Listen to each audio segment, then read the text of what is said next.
Napenda kufafanua kuwa mchakato huu wa marekebisho ya katiba ya klabu ya Simba umepitia katika michakato mingi.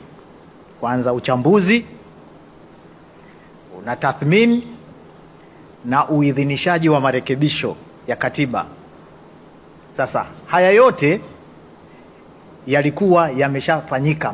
Mchakato huu tayari ulikuwa umeshachakatwa. Ulibaki mchakato mmoja tu ambao ulikuwa ni kuwakabidhi klabu ya Simba katiba yao, kwa sababu katika michakato tulionayo kuna michakato wanawasilisha katiba. Baada ya hapa tunakuwa tunawasiliana na klabu na uongozi kupata ufafanuzi tofauti ili kuhakikisha katiba hii inakuwa inabeba yale madhumuni yaliyokuwa yamekusudiwa.